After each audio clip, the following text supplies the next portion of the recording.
Good morning, dear students. Today we are going to do a chapter of class 10th mathematics. That is chapter number 1. इसमें आपको क्या करना है? We are going to do exercise 1.1. Exercise 1.1 का question number 1 है. It has 3 parts. 1, 2 and 3. इन तीनों part को हम समझेंगे कि इसको कैसे करना है. And you have to find out the HCF by using the Euclid division lemma. देखिए बेटा, यूक्लिड डिवीजन लेमा होता क्या है? फॉर एग्जांपल मैं अगर कहूं lemma is a proven statement that is used for proving the another statement. कुछ समझ में आया? नहीं आया होगा आपको. क्यों नहीं आया? क्योंकि जब तक हम इसको समझेंगे नहीं तब तक हम कर नहीं पाएंगे. क्योंकि जब हम इस चैप्टर को पढ़ते हैं तो सबसे पहले ये लेमा साहब भी मिलते हैं और देखते ही बच्चे घबरा जाते हैं कि यार 10th मैथमेटिक्स बहुत ही क्या है, डिफिकल्ट है, लेकिन बहुत ही ज्यादा आसान है. चलिए छोड़िए, यूक्लिड डिवीजन लेमा को आप भूल जाइए, लिव इट. मैं अगर आपको कहूं कि please find out the HCF of two numbers. For example अगर मैं बोल दिया कि बच्चा आप इसका एचसीएफ फाइंड आउट कीजिए, 135 और 225 का एचसीएफ कैसे निकालोगे? तो आप कैसे करते थे? आप सिंपली 225 को अंदर लिखते थे और डिवाइड करते थे किससे? 135 से. जो नंबर बड़ा होता है उसको हम क्या मान लेते हैं? डिविडेंड. और जो छोटा नंबर होता है उसको क्या मान लेते हैं? डिवाइजर. उसके बाद हम उसको सोल्व करना स्टार्ट करते हैं. चलिए इसको हम सोल्व करते हैं, ठीक है ना.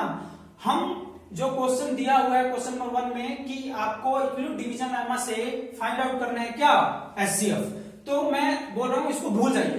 देखिए मैथमेटिक्स ही तो पढ़ रहे हैं हम लोग. 3 इडियट्स मूवी आपने देखी है, उसमें क्या होता है? प्रोफेसर पूछता है डिफाइन मशीन. तो मशीन की जो डेफिनेशन वायरस साहब बताते हैं वो रटा मेथड बता देते हैं. तो हमें रटना नहीं है चीजों को. Mathematics is a very simple subject. हमें इसके कंसेप्ट को समझना है. तो देखिए पहले कंसेप्ट समझते हैं, उसके बाद तो ये सारी चीजें बहुत आसान लगेगी. देखो मैं 225 को 135 से डिवाइड करूंगा, then it will go by 1. एक से ही डिवाइड होगा ये, तो रिमाइंडर आपका क्या आएगा? 90. अब आपको ध्यान रखना है, इसको क्या बोलते हैं? Yes, divisor. इसको क्या बोलते हैं? डिवाइजर. इसको क्या बोलते हैं? डिविडेंड. इसको क्या बोलते हैं? डिविडेंड. और इसको क्वोशिएंट. और इसको क्या बोलेंगे? रिमाइंडर. ये टर्म्स आप सीख लीजिए, ठीक है ना. ये टर्म्स आपके लिए बहुत ही ज्यादा जरूरी है. आगे बात समझ में. अब देखिए इस चीज को जरा मैं अगर ओपन अप करके लिखूं तो मैं ऐसे लिख सकता हूं. ये यहां पे क्या है आपका? ए. ये क्या है? ए. ये क्या है आपका? बी. और ये यहां पे क्या आ गया? Quotient Q. और सोल्व करने के बाद ये आपका क्या आ गया बेटा? आर. आगे बात समझ में. अब देखो इक्वेशन क्या है? a is equals to b q plus में आर. ऐसे होता है कि नहीं होता? आप बताओ पहले. ऐसे ही होता है ना. a is equals to b q plus में आर. अब देखिए अगर मैं इसको सोल्व किया, मैंने फॉर एग्जांपल दूसरा ले लिया फिर से. a आप समझ लीजिए क्या है? डिविडेंड. b क्या है? डिवाइजर. q क्या है? Quotient. And 3 is the remainder. तो इसमें एक ये जो लिखा हुआ where r is greater than equals to 0. r हमेशा क्या रहेगा?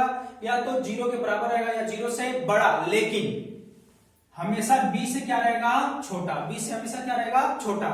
इट इज लेस देन, जो रिमाइंडर है वो क्या है? लेस देन b है. b से हमेशा क्या रहेगा? छोटा. देखिए क्यों, कैसे? अगर मान लीजिए अगर रिमाइंडर b से छोटा नहीं रहेगा तो उसको फिर से हम क्या करेंगे? काट देंगे. फिर से उसको क्या करेंगे? डिवाइड करेंगे. यहां पे लिखा हुआ मैंने. इसका सबसे एक ही मेथड है यूक्लिड डिवीजन लेमा को सोल्व करने का. अगर रिमाइंडर 0 नहीं आता, अगर रिमाइंडर क्या नहीं आता? 0 नहीं आता, एचसीएफ फाइंड आउट कर रहे हैं और आप यूज कर रहे हैं यूक्लिड डिवीजन लेमा, काट दो. उसको क्या कर दो? काट दो. एचसीएफ जब तक 0 नहीं आएगा तब तक उसको क्या करोगे आप लोग? काट दोगे. हर एक स्टेप में यूक्लिड डिवीजन लेमा लगा के. तो अगर मैं इसको सोल्व करूं तो देखो क्या है यहाँ पे? 135 को जब मैंने सोल्व किया ये क्या गया? 90. अब आप ये जो डिवाइजर था, अब यहाँ पे क्या बन जाएगा आपका? Dividend. 135 again it will go by 1. किससे जाएगा? 1 से. 90 बन जा 90. यहाँ पे क्या आ जाएगा? 5. यहाँ पे क्या आ जाएगा? 4.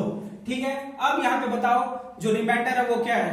45 है. Very good. क्वोशिएंट 1 है. और ये डिवाइड किससे आपने किया है? 90 से. अब 90 फिर से ये क्या आ जाएगा? अंदर. 90 को 45 से डिवाइड करोगे 90 को तो क्या आएगा? It will get 0. अब यहाँ पे 0 लिख दीजिए. हमने 90 को डिवाइड किया किससे? 45 से. तो आंसर अपना क्या गया? 0. और कितनी बार में गया? 2. अब देखिए इसी चीज को जो लेमा साहब थे सॉरी इसी चीज को लेमा साहब ने क्या किया है, इस फॉर्मेट में लिख दिया है। इस फॉर्मेट में लिखने से आप लोगों को लगता है कि यार ये तो बहुत मुश्किल है, देखिए कैसे करते हैं, बहुत ही आसान तरीके से आप लोगों को ये समझ में आ गया। बस ये चीज याद रख लीजिए कि भाई बी का मतलब क्या होता है, ए का मतलब क्या होता है, क्यू एंड आर। बी क्या है आपका divisor, a is dividend, q is quotient and r is the remainder. इसको इस फॉर्मूले में आपने लिख लिया। कहते नहीं थे ना हम जब छोटे थे तो चेक करने के लिए नहीं कहते थे क्या, जरा भाई तुम 7 को 2 से भाग करो, तो आप कहते थे 2 3 जा 6 और ये क्या गया 1। फिर हम कहते थे जरा चेक करके बताओ ये सही है कि गलत है, तो आप कहते थे इसको तो यहां पे रख लूंगा मैं, इसको इससे मल्टीप्लाई कर लूंगा और प्लस में क्या कर दूंगा 1 जोड़ दूंगा। अरे वही चीज तो है, इसको क्या कहा हमने ए इसको क्या कहा हमने बी, इसको क्या किया क्यू और ये क्या है आर। आगे बात समझ में है ना आसान।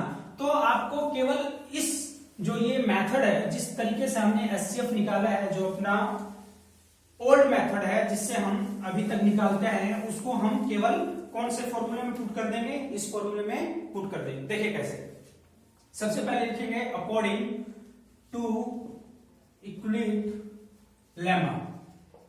इक्विलिब्रियम लेमा के अकॉर्डिंग हम step number 1 we know given क्या है आपको, गिवन 225 इज ग्रेटर देन 135 है ना। अब 225 आया कैसे, 225 आया कैसे बताइए। 135 को किससे मल्टीप्लाई किया 1 से, 135 इंटू 1, रिमाइंडर क्या है बच्चे 90। So simple. आगे क्वेश्चन में अब नेक्स्ट स्टेप, अब 135 आपका क्या बन गया डिविडेंड। 135 क्या बन गया आपका ए, यहाँ पे ए बन गया ना, यहाँ पे मैं लिख देता हूं 135। अब 135 आया कैसे, 90 को किससे मल्टीप्लाई किया 1 से। पहली बार 135 को किससे मल्टीप्लाई किया था 1 से, और इसको हमने क्या कर दिया था जोड़ दिया था। इस बार 135 लाने के लिए मैं 90 को किससे मल्टीप्लाई कर रहा हूं 1 से, और रिमाइंडर को क्या कर दूंगा ऐड कर दूंगा। Yes very good. यहां पे लिख दूं मैं 90 को मल्टीप्लाई कर रहा हूं 1 से एंड द रिमाइंडर इज 45। मैंने क्या कहा आपको, जब तक रिमाइंडर क्या ना है 0 ना है, उसको क्या कर दो काट दो। आगे बात समझ में। रिमाइंडर हमें लास्ट में क्या लाना है 0। अगर रिमाइंडर आपका 0 आ गया तब जो यहाँ पे आपका डिवाइजर होता है वही आपका क्या होता है एचसीएफ। नेक्स्ट स्टेप अब आपका 90 क्या बन गया डिविडेंड। 90 मैंने यहाँ पे लिख लिया। 90 लाने के लिए क्या करूंगा मैं, 90 लाने के लिए मैंने क्या किया 45 को किससे मल्टीप्लाई किया भाई 2 से, तो 45 इंटू 2, रिमाइंडर क्या आ गया 0 आ गया, रिमाइंडर 0। ये जो बी है ना बहुत बदमाश है। बी फॉर क्या होता है बदमाश। ये कहता है भाई जो रिमाइंडर है ना अगर मेरे से छोटा है तो अच्छी बात है, 0 है तो बहुत ज्यादा अच्छी बात है, अगर मेरे से बड़ा हुआ तो क्या कर दूंगा उसको काट दूंगा, उसको क्या कर दूंगा काट दूंगा। तो रिमाइंडर अगर 0 आ गया तो इसका मतलब ये आपका क्या हो जाएगा बी ही क्या बोलेगा yes I am the HCF. ये क्या हो जाएगा आपका एचसीएफ। तो सो एट द लास्ट ये आप लिखेंगे सिंस ये स्टेप देखो कैसे करते हैं कि भाई 225 is greater than 135। So according to lemma हम इसको ऐसे कर देते हैं। स्टेप नंबर 2 में फिर आप यहां लिख देंगे since r is not equals to 0। फिर आप फिर से ये स्टेप करेंगे again r is not equals to 0। फिर आप अब लास्ट में आप लिखेंगे here we are getting r is equals to 0 therefore HCF b क्या हो जाएगा, बी क्या हो जाएगा आपका एचसीएफ। और बी यहां पे आपका क्या है यही तो है बी क्यू प्लस में आर क्या आ गया 0 आ गया। बी क्या है 45 है और क्यू क्या है क्वोशिएंट क्या है 2।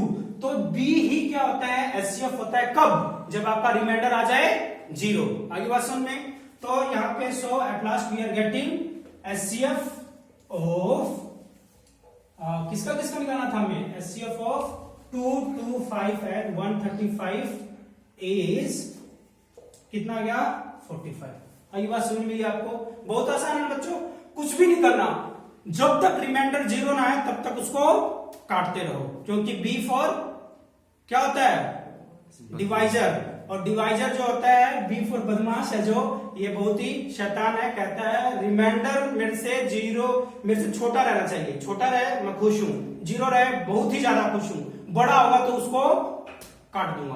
ठीक है प्यारे बच्चों, तो 1.1 exercise 1.1 question number first, second and third part, सारे पार्ट आप बहुत ही आसानी से कर लेंगे और इक्विवेलेंट डिवीजन लेमा है जो बहुत ही आसान आपको हो जाएगा। देखो बच्चों, मैथमेटिक्स कभी पढ़ना है अपने ट्रिक्स बनाइए, अपने तरीके इजाद कीजिए ताकि आपको चीजें आसान लगे।